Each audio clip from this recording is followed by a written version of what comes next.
Vamos orar. Nosso querido e amado Pai que estás nos céus, nós te queremos dar graças, Senhor, por todas as bênçãos que continuas a derramar nas nossas vidas. Agradecemos, Senhor, pela vida, pela saúde, pelo sacrifício, Senhor, que tu um dia consentiste na cruz do Calvário por cada um de nós. Senhor, nós estamos muito gratos por todas essas bênçãos e por muitas mais das quais certamente nós não temos consciência. Senhor, obrigado por mais uma vez estarmos aqui reunidos em Teu nome, de sabermos de antemão que Tu estás entre nós. E, Senhor, que ao lermos hoje, ao estudarmos sobre a fé de alguns dos nossos antigos pais espirituais, que a nossa própria fé, Senhor, possa ser revigorada ao vermos o exemplo de coragem, de determinação, de fidelidade a Ti, que estes nossos pais espirituais manifestaram no seu tempo. Ajuda-nos, Senhor, e reaviva a nossa própria fé, para que nós possamos ser testemunhas eficazes acerca de Ti e do Teu plano e do Teu Evangelho para o mundo inteiro, Senhor. Tudo isto nós te pedimos e desde já pela fé te agradecemos. Em nome de Jesus. Amém.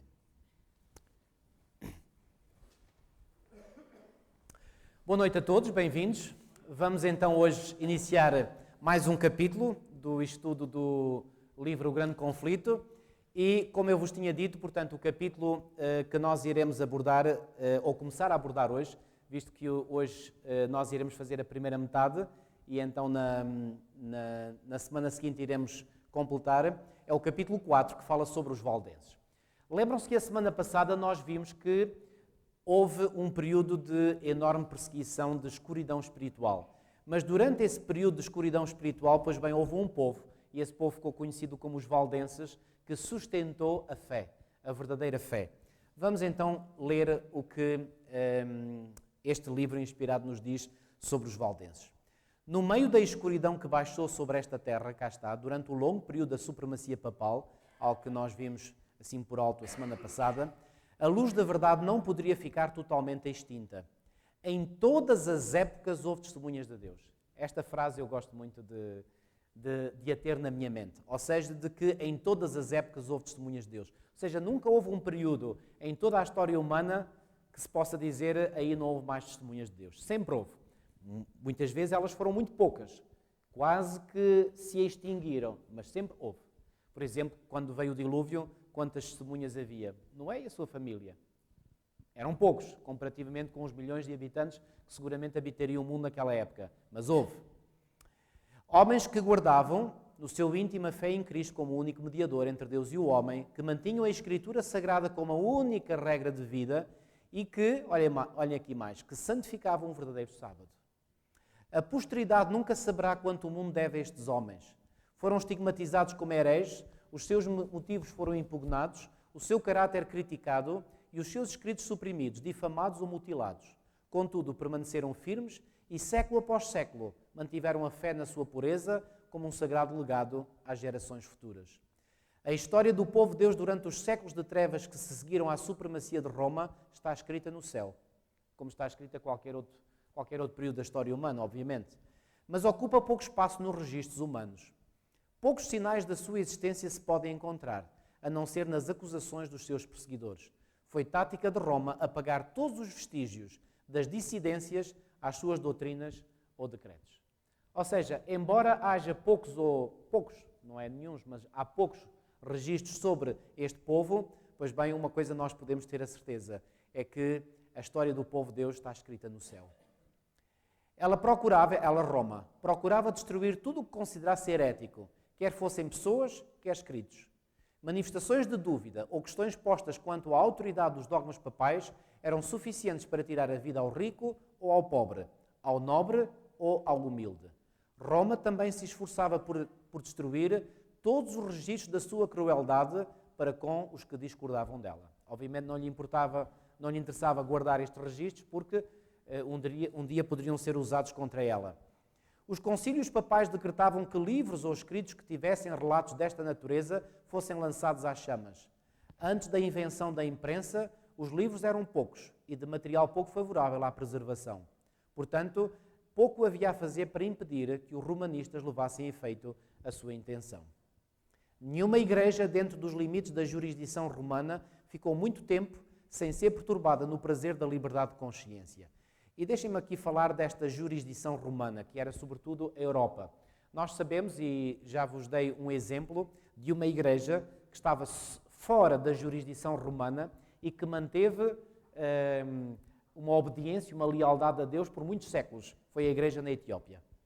E nós sabemos que essa igreja na Etiópia, sabemos, enfim, não há grandes dúvidas, de que ela terá sido fundada por aquele etíope que Filipe batizou no caminho para Gaza. Lembram-se? O relato vem em Atos no capítulo 8. Pois bem, quando os portugueses lá passaram no final do século XV, encontraram lá uma igreja que, segundo os registros que eles puseram no diário, era uma igreja esquisita porque guardava o sábado. E porquê que guardava o sábado em finais do século XV? Porquê? Porque estava longe da jurisdição romana. Assim que o papado obteve o poder, estendeu os braços para esmagar todos os que se recusassem a reconhecer o seu domínio. E uma após outra, as igrejas submeteram-se ao seu governo. E isto também, infelizmente, aconteceu com a igreja na Etiópia, sobretudo depois de os portugueses terem passado por lá. Na Grã-Bretanha, o cristianismo primitivo lançou raízes muito cedo. O evangelho recebido pelos bretões é o nome que se dá aos nascidos na Grã-Bretanha, o evangelho recebido pelos bretões nos primeiros séculos ainda não estava corrompido pela apostasia romana. A perseguição dos imperadores pagãos, que se estendeu mesmo até à costa distante, foi a única dádiva que a primeira igreja da Bretanha recebeu de Roma. Portanto, a perseguição. Muitos dos cristãos, fugindo da perseguição na Inglaterra, encontraram refúgio na Escócia. Daí a verdade foi levada à Irlanda, sendo em todos estes países recebida com alegria. Sabem que ainda hoje se fala do Reino Unido, e o Reino Unido é um Reino Unido porque tem vários reinos. O Reino da Inglaterra, o Reino da Escócia, o Reino do País de Gales e o Reino da Irlanda. Temos aqui um pequenino mapa que nos mostra, portanto, a Inglaterra. Isto tudo é o Reino Unido, com esta parte aqui, que é esta parte amarela, que é a Irlanda do Norte. Este aqui é a Irlanda, que é um país independente. E agora reparem, tudo isto é o chamado Reino Unido. Portanto, o Reino Unido compreende a Inglaterra, onde está Londres. Londres é mais ou menos aqui. Compreende o País de Gales, compreende a Escócia, a Norte e aqui a Irlanda do Norte. Portanto, quando a perseguição começou aqui em Inglaterra, muitos fugiram para a Escócia, mais para Norte, que ainda é mais frio, mais agreste o tempo lá. Outros foram para a Irlanda do Norte. Quando os saxões invadiram a Bretanha, o paganismo conseguiu o domínio. Os conquistadores consideravam um desprezo serem instruídos pelos seus escravos e os cristãos foram obrigados a retirar-se para as montanhas e os pântanos. Mesmo assim, a luz escondida por algum tempo continuou a brilhar. Na Escócia, um século mais tarde, brilhou com um fulgor que se estendeu até terras bem distantes. Da Irlanda veio o piedoso Columba e os seus colaboradores, os quais, reunindo à sua volta na solitária ilha de Iona, os crentes dispersos, fizeram desta o centro do seu trabalho missionário. Entre estes evangelistas estava um observador do sábado bíblico, e assim esta verdade foi introduzida entre o povo. Estabeleceu-se uma escola em Iona, na tal pequena ilha, de onde saíram missionários não só para a Escócia e Inglaterra, mas para a Alemanha, a Suíça e até mesmo para a Itália, que era a sede do poder papal. Roma, porém, fixara os olhos na Bretanha e resolvera pô-la sob a sua autoridade. No século VI, os seus missionários empreenderam a conversão dos saxões que viviam no paganismo. Foram bem recebidos pelos orgulhosos bárbaros e levaram muitos milhares de pessoas a praticar a fé romana. O trabalho progredia e os dirigentes papais e os seus conversos encontraram os cristãos primitivos. Constatou-se então um eloquente contraste. Os últimos eram simples, humildes, e o seu caráter, doutrina e maneiras de ser estavam de acordo com as Escrituras, enquanto que os primeiros manifestavam a superstição, a pompa e a arrogância do papado. Um contraste evidente para muitas pessoas. O emissário de Roma exigiu que estas igrejas cristãs reconhecessem a supremacia do soberano pontífice. Os bretões responderam humildemente que desejavam amar todos os homens, mas que o Papa não tinha direito à supremacia na igreja e que só lhe poderiam prestar a submissão devida a qualquer seguidor de Cristo. Por outras palavras, só iam fazer com o Papa aquilo que fariam com qualquer outra pessoa. Pois bem, isto não agradou a Roma. Fizeram muitas tentativas para se conseguir a sua submissão, mas esses humildes cristãos, espantados com o orgulho demonstrado pelos seus emissários, contestavam firmemente que não conheciam outro mestre senão Cristo. Revelou-se então o verdadeiro espírito do papado. Disse o chefe romano: se não receberem irmãos que vos trazem paz, receberão inimigos que vos trarão guerra. Se não se unirem connosco para mostrar aos saxões o caminho da vida, receberão deles o golpe de morte. Imaginem, este não é o espírito de Cristo, obviamente. Isto não era uma simples ameaça. Usaram a guerra Quem é que usou a guerra? Portanto, os representantes papais usaram a guerra, a intriga e o engano contra as testemunhas de uma fé bíblica, até que as igrejas da Bretanha foram destruídas ou obrigadas a submeter-se à autoridade do Papa. Portanto, estamos a ver aqui, mais uma vez, o tipo de tratamento que Roma dava a todos aqueles que não queriam submeter-se à sua autoridade. E, amigos, isto é uma história tão triste, tão pérfida. E isto não aconteceu durante alguns anos, isto aconteceu durante séculos. E quase toda a Europa acabou por ficar sob o domínio de Roma. Em terras que ficavam fora da jurisdição de Roma, existiram durante muitos séculos grupos de cristãos que permaneceram quase totalmente livres da corrupção papal. Estavam rodeados de pagãos e, no decorrer dos séculos, foram afetados pelos seus erros. Mas continuaram a considerar a Escritura Sagrada como a única regra de fé, aceitando muitas das suas verdades. Estes cristãos acreditavam na perpetuidade da lei de Deus e observavam o sábado, o quarto mandamento. Havia igrejas que se mantinham nesta fé e prática, olhem aqui, na África Central e entre os arménios na Ásia. E aqui a África Central foi a Etiópia que eu vos falei.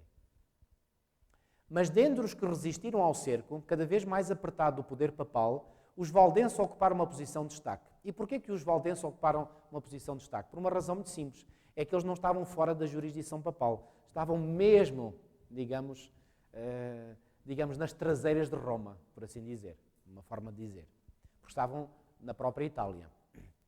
A falsidade e a corrupção papal encontraram a mais decidida resistência na própria terra, cá está, em que o Papa tinha estabelecido a sua sede, que era a Itália.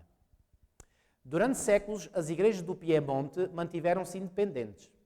Já iremos ver onde é que é o Piemonte, no norte de Itália. Até que chegou a altura em que Roma insistiu em submetê-las, como tinha feito já noutras partes da Europa. Depois de lutas inúteis contra a tirania, os dirigentes destas igrejas reconheceram com relutância a supremacia do poder a que todo o mundo parecia render homenagem. Houve alguns, entretanto, que se recusaram a ceder à autoridade do Papa ou dos bispos. Portanto, com esta pressão, sempre houve alguns que acabaram por ceder. A pressão era tão forte, tão dura, que alguns acabaram por ceder. Mas sempre houve alguns, um pequeno remanescente, que nunca cedeu. Cá está. Temos aqui uma imagem do Piemonte. Esta imagem aqui é de Tor Pellice. Já tive aqui a oportunidade de estar aqui 2 vezes. Aqui é o mapa de Itália. Sabem que o mapa da Itália tem uma característica muito interessante, parece uma bota. Olhem aqui a bota. Aqui é o tacão da bota e aqui a ponta da bota e a dar um chute na Sicília. Portanto, este é o mapa da Itália e o Piemonte é exatamente esta região aqui. Estão a ver? Mesmo aqui a noroeste da Itália, aqui fica o Piemonte. Sabem, toda esta parte aqui, a norte, são os Alpes. Portanto, a maior cordilheira de montanhas da Europa.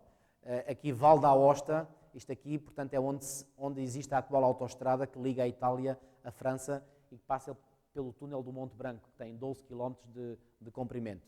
Portanto, o Piemonte é um bocadinho mais a sul aqui do Val d'Aosta e mais ou menos a região onde os valdenses habitaram era aqui mais ou menos a meio. Portanto, tudo isto aqui é muito montanhoso. Olhem aqui é um vale, onde fica a Tor Pellice, e estão a ver as montanhas aqui à volta, montanhas muito grandes. Estavam decididos, portanto, os valdenses estavam decididos a manter a sua fidelidade a Deus. Aquele pequeno grupo que não se submeteu à autoridade papal. E a preservar a pureza e simplicidade da fé. Houve separação. Os que se apegaram à antiga fé retiraram-se. Alguns, abandonando os Alpes nativos, içaram a bandeira da verdade em terras estrangeiras. Outros retiraram-se para os vales afastados e para as fortalezas das montanhas e ali preservaram a liberdade de prestar culto a Deus. A fé que durante muitos séculos tinha sido mantida e ensinada pelos cristãos valdenses apresentava um marcado contraste com as falsas doutrinas que Roma apresentava. E cada vez mais este contraste era maior. Sabem porquê? Porque Roma cada vez ia de apostasia em apostasia, à medida que o tempo passava. Era muito subtil, porque não era logo... Reparem, isto foram gerações e gerações e gerações, mas à medida que Roma se aprofundava cada vez mais num caminho de apostasia, pois bem, o contraste entre Roma e estes que preservavam a fé na Sagrada Escritura, como os irmãos podem imaginar, o contraste era cada vez maior. A sua crença religiosa baseava-se na palavra escrita de Deus, o verdadeiro documento religioso do cristianismo. Mas aqueles humildes camponeses, no seu refúgio escondido, excluídos do mundo e presos à labuta diária entre os seus rebanhos e as vinhas, não tinham por si só chegado à verdade que estava em oposição com os dogmas e heresias da Igreja Apóstata. A fé que praticavam não era nova. A sua crença religiosa era a herança dos seus pais. Não era nova no sentido de que eles não inventaram nada. Portanto, era a fé que muitos cristãos anteriormente tinham abraçado. Lutavam pela fé da Igreja Apostólica, como Judas diz, em Judas 3, a fé confiada aos crentes de uma vez para sempre. A Igreja no deserto, e esta Igreja no deserto é uma expressão que vem em Apocalipse 12, como os irmãos sabem, e não a orgulhosa hierarquia entronizada na grande capital do mundo. Esta grande capital do mundo era Roma, obviamente. Portanto, a Igreja no deserto era a verdadeira Igreja de Cristo, a depositária dos tesouros da verdade que Deus tinha confiado ao seu povo para serem dados ao mundo. Sabem, quando nós lemos Apocalipse 12, nós vemos lá que a Igreja foi perseguida pelo dragão, certo? E o Senhor preparou um lugar para ela no deserto. Então, quando nós lemos a descrição de Apocalipse 12, o que é que nós vemos? Que a Igreja verdadeira estava fugida, estava a ser perseguida. E ora, amigos, é muito simples nós concluirmos qual é a Igreja verdadeira. Segundo Apocalipse 12, a palavra de Deus, a Igreja verdadeira estava a ser perseguida. E por isso o Senhor permitiu que ela fugisse para o deserto para ficar livre do poder de Satanás. Quando nós olhamos para a história, qual era a Igreja perseguida e qual era a Igreja perseguidora? Pois bem, a Igreja perseguida era esta que estamos aqui a falar, constituída por Valdense e por outros grupos. A Igreja perseguidora era a Igreja papal. Mas segundo a Bíblia, a Igreja verdadeira é a Igreja perseguida. Logo, pela Bíblia, ficamos a saber qual é a Igreja verdadeira. É a Igreja perseguida, não a Igreja perseguidora. Está claro este argumento? Para mim é claro como água. Entre as principais causas que levaram a Igreja verdadeira a separar-se de Roma, estava o ódio desta Igreja de Roma para com o sábado bíblico. Satanás sempre odiou o sábado, sempre. E porquê que odiou o sábado? Porque ele odeia o Senhor do sábado. E como o sábado é o único dos 10 mandamentos que contém o nome do legislador, este mandamento, mais do que qualquer outro, é odiado por Satanás. Claro que ele odeia os outros também, mas este particularmente. Conforme tinha sido perdido pela profecia, o poder papal lançou a verdade por terra. Qual profecia? A profecia de Daniel 7, a profecia de Apocalipse 13, mas sobretudo Daniel 7 e Daniel 8. Conforme tinha sido perdido pela profecia, o poder papal lançou a verdade por terra. A lei de Deus foi lançada no pó, enquanto se exaltavam as tradições e costumes dos homens. As igrejas que estavam sob o governo do papado foram forçadas a honrar o domingo como dia santo. Bem escrito, forçadas. Não era uma proposta simplesmente que era feita, não, eram forçadas mesmo. No meio do erro e da superstição que prevaleciam, muitos, mesmo entre o verdadeiro povo de Deus, ficaram tão desorientados que, ao mesmo tempo que observavam o sábado, afastavam-se do trabalho também no domingo. E porquê que eles se afastavam do trabalho no domingo? Porque estavam desorientados, porque a pressão psicológica era tão grande, tão forte, que muitos ficaram baralhados. E reparem, amigos, quando nós sabemos pela profecia que isto vai acontecer novamente no tempo do fim, precisamente antes do término do tempo da graça, nós, como povo de Deus, temos de ter certezas tão grandes na nossa mente que não possamos ficar desorientados. Sabem porquê? Porque a pressão vai ser novamente fortíssima. E quem não estiver bem alicerçado nesta verdade, facilmente se vai deixar levar. Facilmente. Mas isso não satisfazia os chefes papais. Exigiam não só que o domingo fosse santificado, mas também que o sábado fosse respeitado. Ou seja, não se ficavam só por aqui. E com a mais violenta linguagem denunciavam os que ousavam honrá-lo. Era unicamente fugindo ao poder de Roma que alguém poderia, em paz, obedecer à lei de Deus. Reparem, amigos, deixem-me fazer aqui um pequeno parênteses para vos dizer o seguinte. De certo modo, isto que está aqui escrito já está a acontecer nos nossos dias. Sabem como? Cada vez mais existem empresas, existem firmas que estão a obrigar os seus trabalhadores a trabalhar ao sábado. E o domingo ninguém trabalha. Não sei se ouviram as notícias recentemente, a Auto Europa, que é muito falado nas notícias. Foi agora em fevereiro, já não me recordo o dia, em que pela primeira vez na história da Auto Europa os operários foram obrigados a trabalhar ao sábado. Antes era trabalho voluntário. Quem queria ia, quem não queria não ia. Agora é obrigatório. Estão a ver? Portanto, e cada vez mais esse tipo de pressão vai acontecer. Eu, quando fui pastor no Alentejo, nas igrejas de Évora e Elvas, como sabem, Elvas fica, portanto, muito perto da fronteira com Espanha e da cidade de Badajoz. Eu ia algumas vezes a Badajoz e uma das coisas que me incomodava o espírito quando eu ia à Espanha é que ao domingo não se vê nada aberto. Vocês vão lá à Espanha, nós aqui, por exemplo, em Portugal, nós temos as superfícies comerciais todas abertas ao domingo. Sejam supermercados pequenos, sejam hipermercados, está tudo aberto ao domingo. Em Espanha, vocês não encontram uma loja aberta ao domingo. Em todas as superfícies comerciais está lá aberto, lunes a sábado, cerrado, domingos. Ao domingo, tudo fechado. E, embora em Portugal ainda nós vejamos muitas superfícies comerciais abertas ao domingo, posso-vos garantir, e não tenho a mínima dúvida daquilo que vou dizer, vai chegar um tempo onde nós veremos aqui em Portugal o que já se vê hoje em Espanha. Não tenham dúvidas. Isto vai ser em todo o mundo. Os valdenses foram os primeiros dentre os povos da Europa a obter a tradução das Sagradas Escrituras. Centenas de anos antes da Reforma, olhem aqui, centenas de anos antes da Reforma, tinham a Bíblia manuscrita na língua materna. Tinham a verdade incontaminada e isto fazia deles um objeto especial do ódio e da perseguição. Declaravam que a Igreja de Roma era a Babilónia apóstata do Apocalipse. Olha, lembram-se uma vez vos ter dito que esta interpretação que nós, adventistas, subscrevemos, já não era nossa, não foi inventada por nós, que já vinha do tempo dos reformadores? Eu, na altura, disse mal. Disse que vinha do tempo dos reformadores, não, já vinha ainda antes dos reformadores. Centenas de anos antes dos reformadores, os valdenses já diziam que a Babilónia, a apóstata do Apocalipse, era a Igreja de Roma. Reparem, nós estamos apenas na linhagem deste povo de Deus que olha para as Escrituras e que, ao interpretar, não consegue ver outro poder ali retratado, a não ser o poder papal. Portanto, declaravam que a Igreja de Roma era a Babilónia apóstata do Apocalipse e, pondo a sua vida em perigo, levantavam-se para resistir às suas corrupções. Oprimidos pela prolongada perseguição, alguns comprometeram a sua fé, cedendo pouco a pouco nos princípios que os distinguiam, enquanto que outros mantinham a verdade firmemente. Sempre houve esta cedência. Quando a pressão começa a ser muita, sempre há alguns que começam a ceder. E amigos, o que é que vai ser daqui para a frente? Quando a pressão começar a ser cada vez mais forte, e vai ser, quando as dificuldades começarem a cercar o povo de Deus, só mesmo aqueles que forem muitíssimo fortes vão conseguir aguentar. E obviamente que eu não quero ser juiz de ninguém, porque não... Eu até vos vou dizer, amigos, quem me dera a mim, que o Senhor me dê a força e a coragem para resistir mesmo sob a mais atroz perseguição e a mais atroz pressão. Mas nós sabemos que isso vai acontecer de novo. Nós sabemos que isso vai acontecer de novo. Sabem que, uma vez lendo um livro de Ellen White, não me recordo, já foi há muitos anos que eu li isso, onde ela escrevia que muitas vezes nós exageramos ao antever determinadas dificuldades. Ou seja,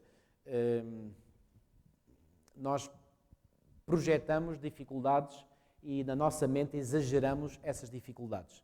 Ela diz que o que vai acontecer no tempo do fim, mesmo que nós, na nossa imaginação mais vívida, possamos imaginar o pior, mesmo assim a realidade será aquém da nossa pior imaginação.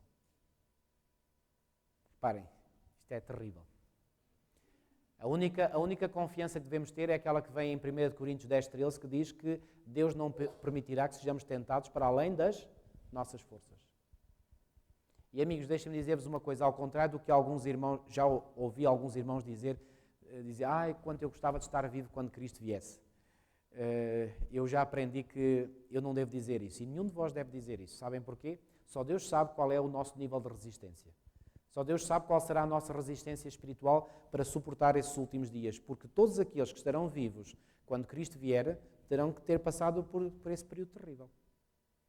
Agora, eu prefiro dizer, olha Senhor, Tu sabes qual é o meu nível de resistência, e nós sabemos, quer pela Bíblia, quer pelo Espírito de Profecia, que aqueles que não tiverem resistência, Deus os fará, quê? Descansar.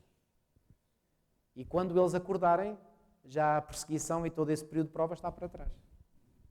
Então, portanto, não devemos ter receio que o Senhor nos ponha a descansar. Ele sabe. E devemos confiar a nossa vida nas suas mãos. Só aqueles que tiverem realmente resistência para aguentar este período é que ficarão. Agora, sabemos que haverá um grupo que ficará. Será um grupo, obviamente, muito pequeno, comparativamente aos milhões e bilhões de pessoas que habitam no mundo, mas haverá um grupo que ficará. Durante séculos de trevas e apostasia, houve pessoas entre os valdenses que negavam a supremacia de Roma, rejeitavam o culto às imagens como sendo idolatria e guardavam o verdadeiro sábado. Conservaram a sua fé apesar das mais atrozes tempestades da oposição. Mesmo quando foram perseguidos pela espada dos saboianos e queimados pela fogueira romana, mantiveram sem hesitação ao lado da palavra de Deus e da sua honra. Esta espada aqui dos saboianos, já agora, sabem que Cologne está numa região de França que é chamada a Haute-Savoie, que traduzido para português é Alta Saboia. E existe a Alta Saboia e a Saboia. Pois bem, essa região de França que é a Saboia é de onde vinham os saboianos. Portanto, foi um grupo de pessoas que pertenciam, portanto, eram originários de uma região de França que, estando do lado de Roma papal, fizeram uma perseguição terrível contra os valdenses.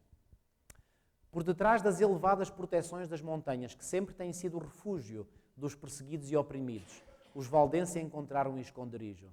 E olhem que as montanhas, por muito agreste que possa ser o clima nas montanhas, mas nas montanhas encontra-se de tudo. A água não falta, e a água é essencial à vida. E com a água pode-se cultivar terreno e ter comida. E depois, para além da comida e da água que se tem, encontra-se segurança. Porque as montanhas normalmente têm imensos locais onde se podem esconder e, obviamente, os valdenses, eles conheciam, de olhos fechados, todos aqueles labirintos das montanhas. E eram muitos. Ali se manteve a luz da verdade a brilhar por entre as trevas da Idade Média. Ali, durante 1000 anos, olhem só, 1000 anos, não foram 1000 dias nem 1000 meses, 1000 anos, houve testemunhas da verdade que mantiveram a antiga fé. Deus tinha providenciado para o seu povo um santuário de majestosa grandeza. Este santuário, obviamente, eram as montanhas. De acordo com as extraordinárias verdades confiadas à sua guarda, para os fiéis exilados, as montanhas eram um símbolo da imutável justiça de Jeová. Sabem porquê que as montanhas eram para eles isto? Porque eles olhavam para as montanhas e viam que ninguém podia mover aquelas montanhas.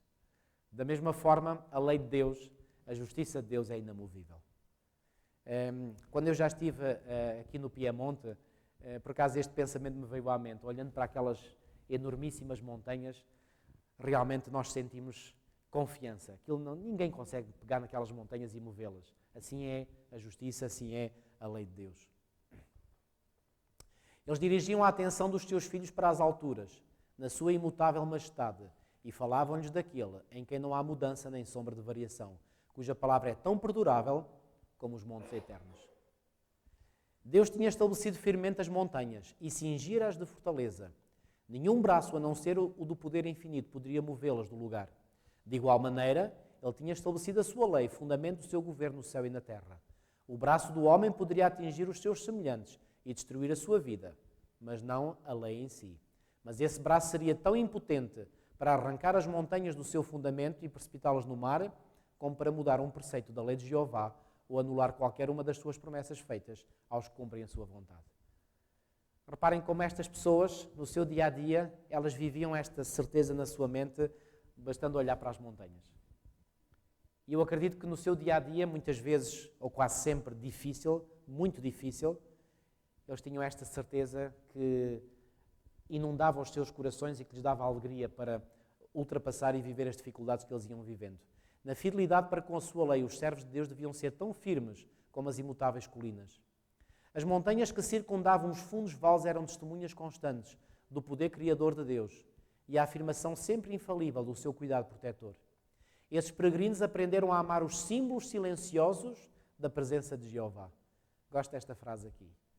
Esses peregrinos aprenderam a amar os símbolos silenciosos da presença de Jeová. Eram aquelas montanhas majestosas. Não condescendiam com murmurações por causa das dificuldades por que estavam a passar. Outra grande lição para nós, amigos. Quando nós andamos a murmurar por isto e por aquilo, reparem, isso é sintomático de que a nossa fé não está bem enraizada no Senhor, porque se tivesse, íamos contestar o quê? Íamos murmurar de quê? Nunca se sentiam abandonados na solidão das montanhas. Reparem, apesar de falar aqui da solidão das montanhas, e mas mesmo assim eles não se sentiam abandonados, ou seja, a própria presença de Deus eles a sentiam através daquelas magníficas ou magnificentes montanhas. Agradeciam a Deus por lhes ter providenciado um local onde se podiam refugiar do ódio e da crueldade dos homens. Regozijavam-se diante dele pela liberdade de lhe prestar culto. E olhem, sabem onde é que eles prestavam culto? Eu estive num local e senti-me emocionado ao entrar lá naquele local. Entrava-se por uma passagem muito estreita e é dentro de uma rocha, um tipo de uma caverna, que só tem uma abertura em cima e dessa abertura entrava alguma luz e era ali que eles se reuniam para prestar culto. Um dos locais, havia outros. Muitas vezes, quando perseguidos pelos inimigos, a fortaleza das montanhas tinha provado ser uma defesa segura. Sobre os rochedos elevados, eles entoavam louvores a Deus. E os exércitos de Roma não podiam fazer nada para silenciar os seus cânticos de ações de graças. Sabem porquê? Porque eles não sabiam como lá chegar. Mas estes valdenses eram como as cabras monteses. Eles sabiam chegar lá, eles dominavam bem aqueles locais todos. A vida espiritual desses seguidores de Cristo era pura, simples e fervorosa. Eles punham acima de casas e terras, amigos, parentes e mesmo da própria vida, os princípios da verdade. Procuravam cuidadosamente gravar esses princípios no coração dos jovens, algo extremamente importante. Desde a mais tenra infância, os jovens eram instruídos nas Escrituras e ensinados a considerar os requisitos da lei de Deus como santos. Como os exemplares das Escrituras Sagradas eram raros, as suas preciosas palavras eram confiadas à memória. E olhem que eles memorizavam muitos textos da Bíblia. Muitos eram capazes de repetir longas porções tanto do Antigo como do Novo Testamento. Imaginem. Os pensamentos de Deus associavam-se ao sublime cenário da natureza, mais uma vez. Já agora, quem é que alguma vez teve este privilégio de conhecer os Alpes? Já algum de vós esteve aqui nos Alpes? Nunca estiveram? É absolutamente magnífico. O cenário é absolutamente magnífico. É um cenário inspirador. Ver aquelas montanhas magníficas, aqueles vales, aquele verde, aquele branco da neve no inverno, é algo fantástico mesmo. As crianças aprendiam a olhar com gratidão para Deus como o doador de todo o auxílio e de todo o ânimo. Os pais, ternos e afetuosos, amavam tão sabiamente os filhos que não permitiam que se habituassem à condescendência própria. Diante deles estava uma vida de provações e dificuldades, talvez a morte como mártires. E por isso eles não podiam condescender com a condescendência. Ou seja, eles tinham que aprender a exercer uma firme disciplina, autodisciplina, para estarem aptos a qualquer dificuldade. Eu estava a dizer que o local é bonito, mas não se esqueçam, nesse local bonito, a vida é muitíssimo árdua.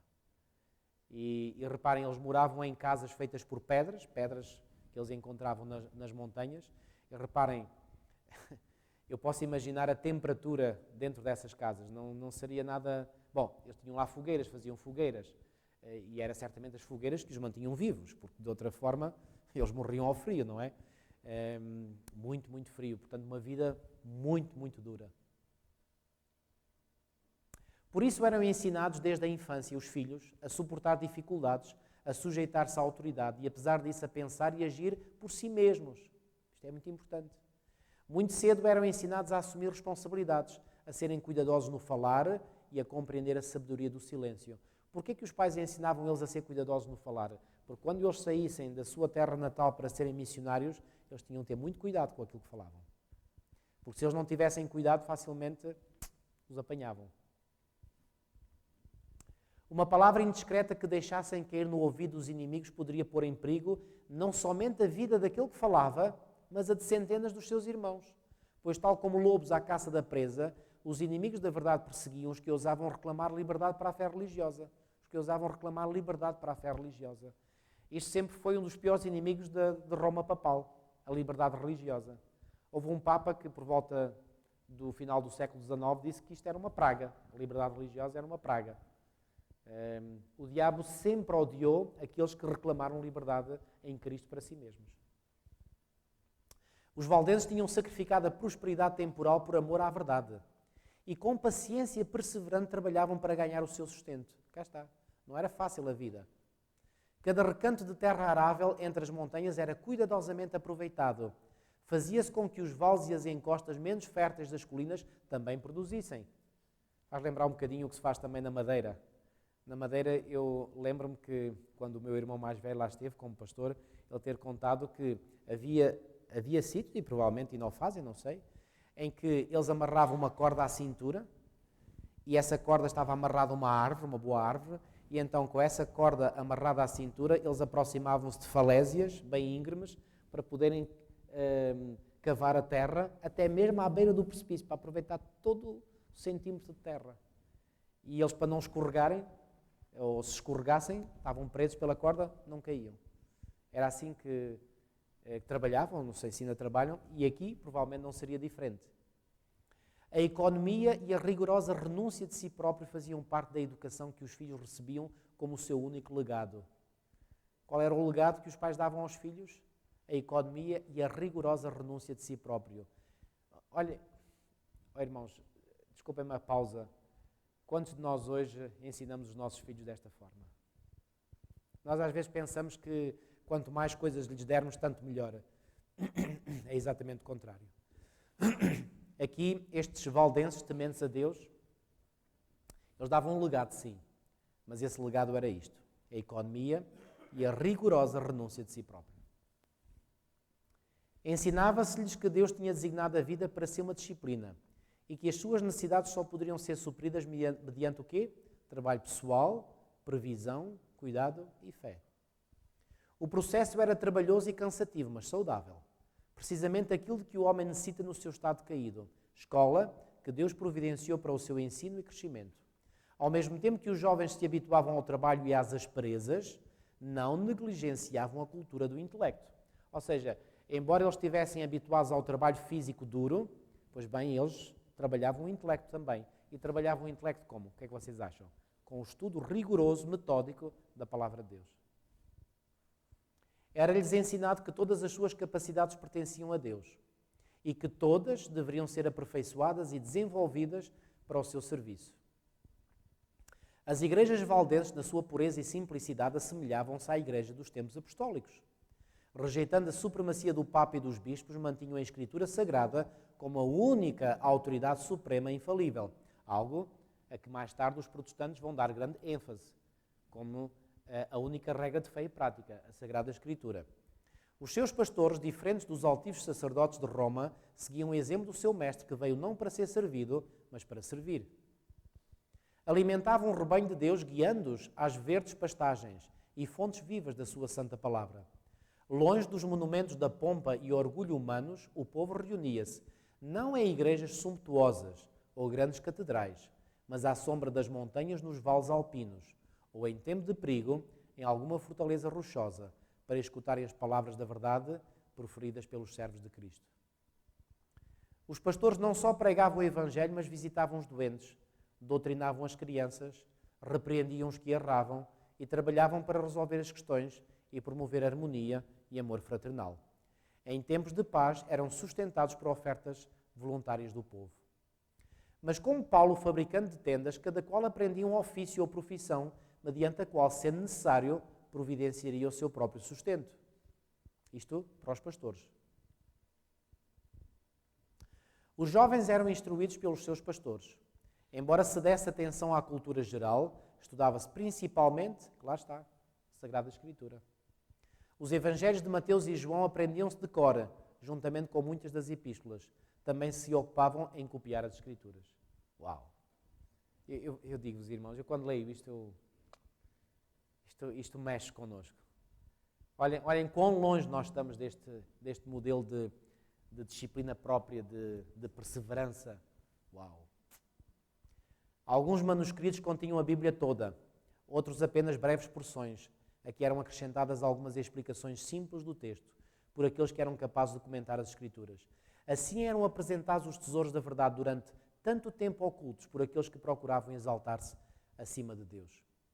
Através de um paciente e incansável trabalho, por vezes nas profundas e escuras cavernas da terra, como eu fiz referência há pouco, à luz de archotes, as Escrituras Sagradas eram copiadas, versículo por versículo, capítulo por capítulo. Assim a obra prosseguia, resplandecendo como ouro puro, a vontade revelada de Deus.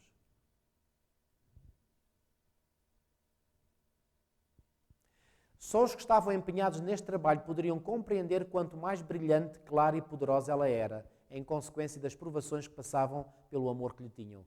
Anjos celestiais envolviam os fiéis obreiros. Cá está o ministério dos anjos. Gosto daquele texto de Hebreus 1,14 que diz que os anjos são espíritos ministradores que trabalham em favor de quem? Dos que hão de herdar a salvação. Cá estavam eles a trabalhar e continuarão eles hoje a trabalhar por todos aqueles que estão do lado do Senhor. Satanás tinha incitado sacerdotes e bispos a enterrarem a palavra da verdade sob a escória do erro, heresia e superstição.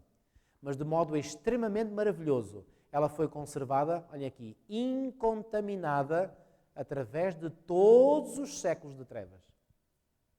Ou seja, mesmo durante toda a Idade Média, que os historiadores anglófonos hoje chamam a Idade das Trevas, e muito bem, da Dark Ages. Pois bem, mesmo nesse período, a luz da verdade nunca se apagou totalmente. Fantástico saber isto, hein? Não trazia a marca do homem, mas a impressão divina. Os homens têm-se demonstrado incansáveis nos seus esforços para obscurecer o claro e simples sentido das Escrituras e fazer com que elas contradigam o seu próprio testemunho. Isto é muito comum nos nossos dias. Muito, muito, muito comum nos nossos dias. Ou seja, o que é que eu quero dizer com isto? Que é muito comum as pessoas dizer que as Escrituras se contradizem. Não se contradizem nada. A contradição está na cabeça das pessoas, não nas Escrituras. As Escrituras são uma mensagem que é absolutamente coerente, totalmente coerente, do princípio ao fim. Quem vê contradição nas Escrituras, o problema está na mente dessa pessoa, não nas Escrituras. Portanto, quando vocês virem alguém a dizer que as Escrituras têm problemas, têm contradições, saibam que estão diante de uma pessoa que tem uma patologia mental. Isso é garantido, amigos. Porém, tal como a arca sobre as profundas e encapeladas águas, a palavra de Deus vence as tempestades que ameaçam destruí-la. Assim como a mina tem ricos veios de ouro e prata ocultos debaixo da superfície, de maneira que todos os que desejam descobrir os preciosos depósitos devem cavar, assim as Sagradas Escrituras têm tesouros de verdade que são revelados unicamente a quem? Ao pesquisador diligente, humilde e devoto. Deus destinou a Bíblia para ser um compêndio para toda a humanidade, na infância, juventude e idade adulta, devendo ser estudada através de todos os tempos. Deu a sua palavra aos homens como uma revelação de si mesmo. Cada nova verdade que se encontra é uma nova revelação do caráter do seu autor. O estudo das Escrituras é o meio divinamente preparado para levar o homem a uma comunhão mais íntima com o seu Criador e dar-lhe um conhecimento mais claro da sua vontade.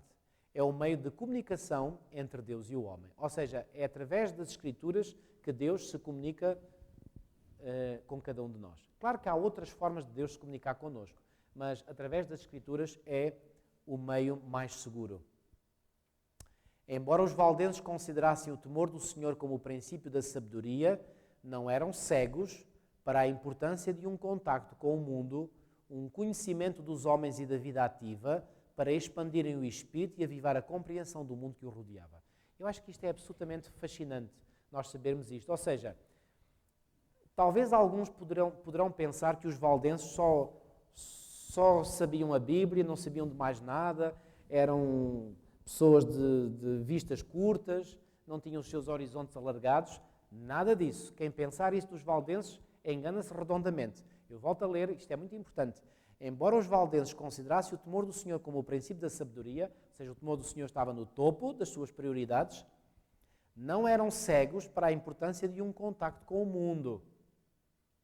E isto é uma lição para nós também. Nós devemos fazer do temor a Deus e do estudo da sua palavra a prioridade número 1, mas isso não quer dizer que nós devemos ficar com a nossa mente fechada para conhecer o mundo no qual nós vivemos.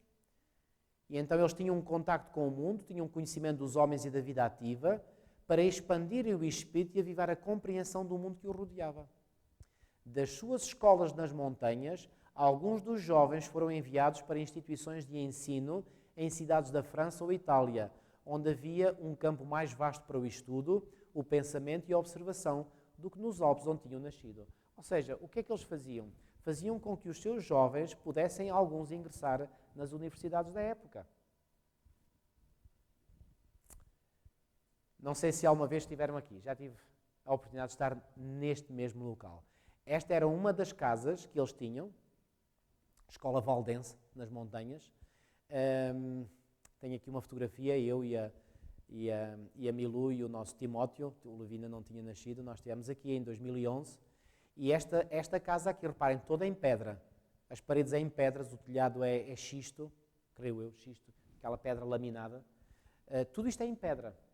Lá dentro, a mesa que está no centro da casa é em pedra também.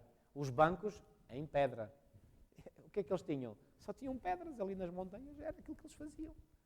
E sabem, esta escola era chamada a Universidade das Cabras. É interessante o nome. E sabem como é que eles faziam? Qual era o programa que eles seguiam? Eles, durante o inverno, eles estavam aqui, como o inverno era duro, eles ficavam aqui a estudar. Assim que começava a primavera, os jovens tinham sido aqui treinados, saíam e iam então para a Itália, para a França, para a Suíça, para a Alemanha, para fazer trabalho missionário. Alguns voltavam, outros não voltavam mais. E não voltavam mais, atenção, não é porque se tivessem perdido fisicamente, não, eram mortos. Alguns eram mortos. Pois bem, amigos, ficamos aqui hoje. Hoje terminamos mais cedo, porque este capítulo era longo, não dava para fazê-lo todo de uma vez, mas metade ficamos aqui. E então, na próxima terça-feira, vamos acabar este estudo sobre os valdenses, muitíssimo interessante. E assim que acabarmos o estudo sobre os valdenses, depois nós vamos entrar no tempo da reforma, que assim vai ser um estudo que nos vai levar por várias semanas. Vamos levantar, vamos orar. Querido e bom Pai, estás nos céus, nós te agradecemos uma vez mais pela oportunidade que tu nos deste de estarmos aqui reunidos em teu nome. Agradecemos, Senhor, por este estudo. Obrigado, Senhor, por nós podermos aperceber-nos, Senhor, da fé destes nossos pais espirituais e permite, Senhor, que pela tua graça e pelo teu poder nós possamos ter uma fé semelhante àquela que estes nossos pais espirituais tiveram. Ó Senhor, eles viveram dificuldades terríveis que nós nem sequer imaginamos hoje. Mas nós sabemos, Senhor, que daqui para a frente e até à tua vinda, pois bem, todos aqueles que estiverem vivos vão passar por dificuldades muitíssimo grandes. Todos aqueles que quiserem preservar a sua fé em Ti e quiserem manter-se firmes aos Teus princípios serão perseguidos, serão maltratados, serão ridicularizados. Então, Senhor, por favor, aumenta-nos a nossa fé e faz com que nós possamos, Senhor, cada dia usar, Senhor, o tempo que nós ainda temos, a graça que está à nossa disposição, o poder que Tu colocas à nossa disposição para exercitarmos uma disciplina, uma autodisciplina que nos ajude a aprofundarmos ainda mais o estudo da Tua Palavra, para que as nossas convicções possam ficar tão firmes na nossa mente que nada nem ninguém nos possa fazer capitular. Ajuda-nos, Senhor, Tu sabes todas as coisas, Tu nos conheces a cada um de nós individualmente. Senhor, nós sabemos e reclamamos essa Tua promessa para cada um de nós, que não permitirás que nós sejamos tentados para além das nossas forças, mas, Senhor, naquilo que estiver ao nosso alcance fazer, ajuda-nos a fazer, para que Tu possas então cumprir o querer e efetuar em nós segundo a Tua boa vontade. Leva-nos agora em bem aos nossos lares, dá-nos uma boa noite de repouso e descanso e um bom resto de semana. Tudo isto pedimos e pela fé te agradecemos em nome de Jesus.